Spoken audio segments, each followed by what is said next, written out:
How you doing? Good, how are you? Oh, pretty good. We're happy to have you here on set with us. I'm happy to be here. Excellent. Today we're going to do an urban glam look. That's what I call it anyway. What is an urban glam look? Well, it's kind of like, it's not your wishy-wash day look or, conservative office look. This is a little bit daring, possibly an evening look, going out for dinner, the opera, a special occasion. It's just a little bit more spicy than your traditional makeup look that sometimes you see out in the day or the evening. It's not quite clubby? No, we're not going to go quite clubby. This is a little bit more feminine, elegant, and you're a great model. You have beautiful blonde hair. I'm going to work with your cool blonde hair, and she's also wearing a cool outfit.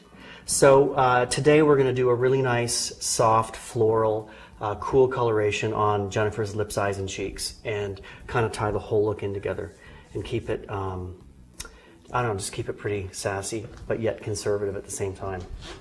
As well, we're going to work with individual false eyelashes today. And these are a little bit challenging to put on, but I'll tell you, once you master it, it's yours forever. And even if you do 2 on each end of the eye, that's all you need, and it'll just kind of pick up your eye at the end and give you that kind of retro doe-eyed look with a little bit of flare, and as well thickening definition. So we're going to do that a little bit later. But right now we're going to start with just a little bit of patchwork in the sense of foundation. Not doing foundation ear to ear, but just in the outer crest of the eye, around the mouth area, and anywhere else that we feel, Jennifer needs a little bit of second skin and a little bit of help.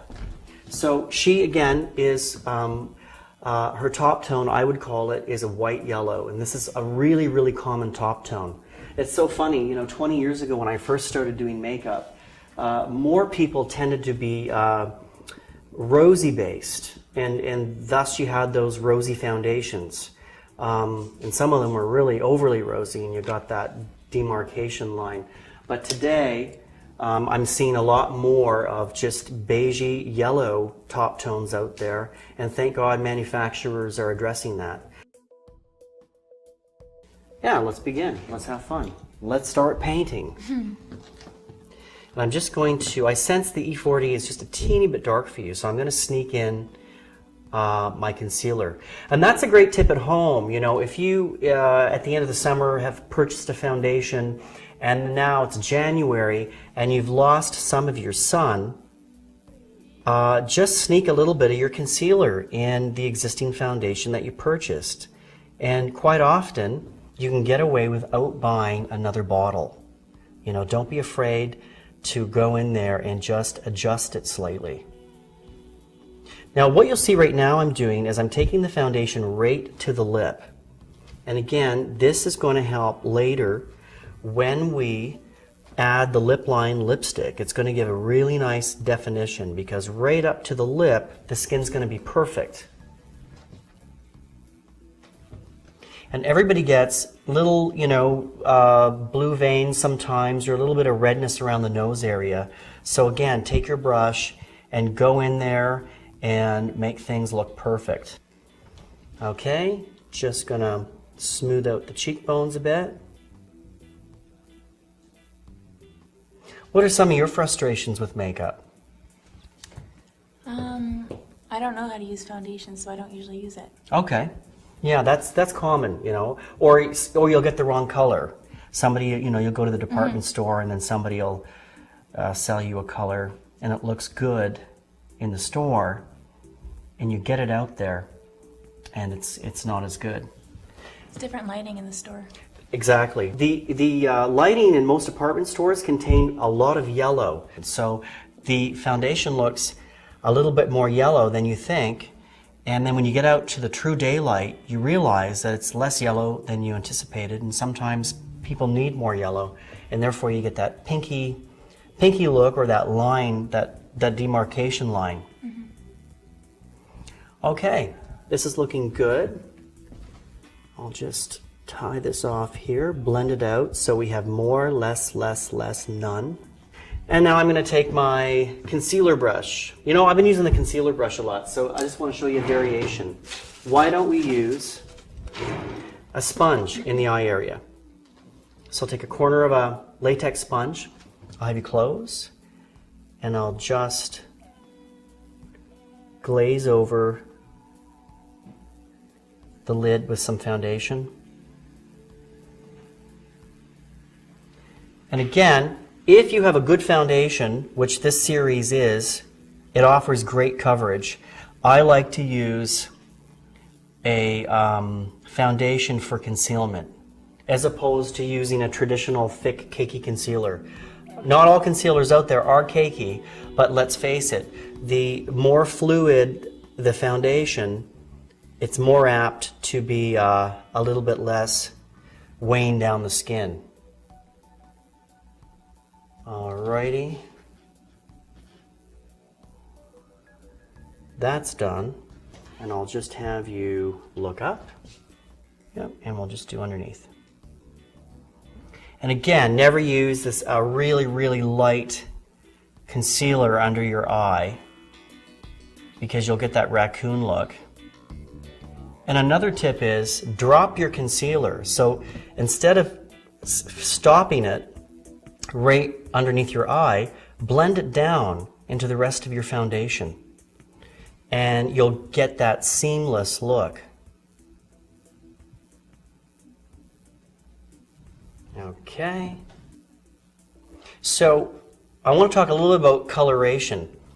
70% of the planet respond better to cool-based colors, which are blue-based colors.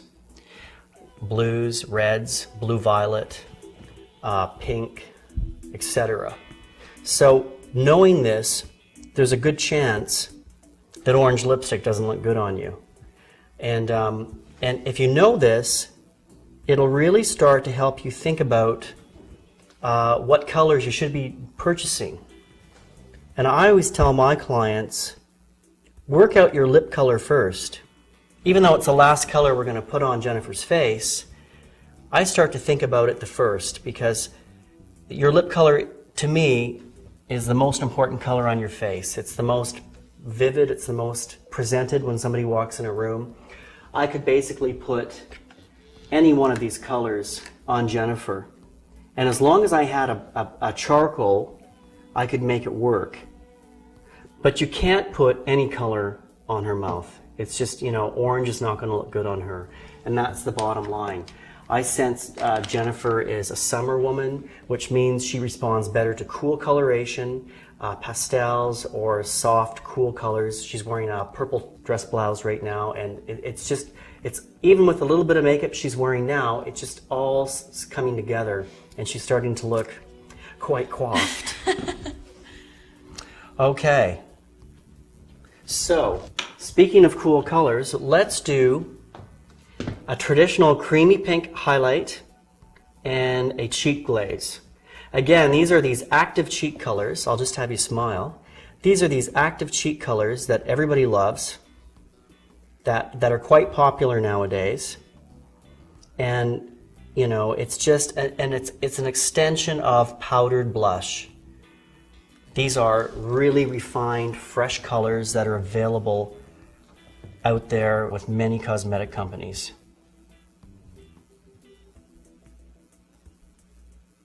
So again, I'm putting it in the apple area of Jennifer's cheek, and I'm smoothing it out. And any hard lines I see, I'll just drag them towards the hairline. You got to remember, when you deposit blush, there's the heart of the color, and there are the edges of where the color stops. Here's the top edge, the bottom edge, and the heart of the color. And what you want to do is always have your edges smoother than the center part of the color. And then you don't get that streaky, hard lined blush look. A little bit on the bottom of your chin. We'll kiss your nose just with a little bit. Don't put the same amount of blush on your nose. You're going to look like Rudolph. And then I'll take this glaze and just, again, hit the center of her cheeks. Okay, and now we have this second skin, really dewy, dynamic outfit of foundation a little bit of cheek highlight, blush, and we will move on to the eyes.